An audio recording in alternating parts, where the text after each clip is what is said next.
Кыш кандай болорун болжолдоо же аба ырайын аныктоо үчүн атайын институттар болот. Мындай институттар Орто Азияда жок. Климатты аныктаган атайын институт, Гитцен институту Великобританияда иштейт. Алар жетишсиздик боюнча иш алып барышат.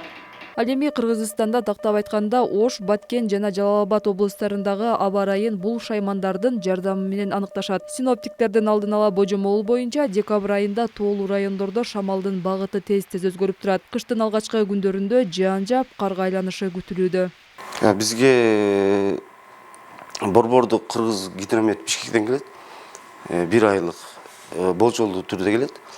Мол мисалы декабрда айткан атырам болсок, декабрь айдын биринчи жумасында кар жааш күтүлүүдө, жаан жаап айланыш күтүлүүдө. Ошондой эле декабрь айынын этектеринде кар жааш күтүлүүдө.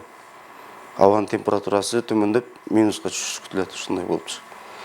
Кыргыз гидрометтин божомолу боюнча алдыдагы кыш мезгилинде былтыркыдай эле аба ырайы күтүлөт. Өлкөнүн түштүк аймагындагы тоолуу Чаткал жана Чоңалай райондорунда абанын температурасы -25, -30 градуска чейин жетет. Калган аймактарда сууктун көрсөткүчү -10, -14 градустан ашпайт.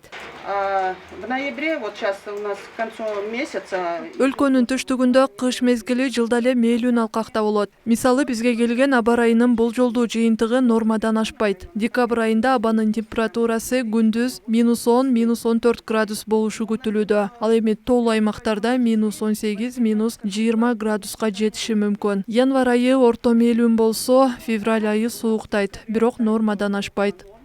Өлкөнүн түштүгүндө декабрь айынын алгачкы жумасынан баштап жаан жаап, кар жаашы күтүлөт. Былтыркы жылы алгачкы кар 13 ноябрда жааган. Салыштырмалуу бул жылы аба ырайы ысык болгон. Айжамал Түгөлбай кызы, Кудайберди Дыйканов, ТМЖ жаңылыктары.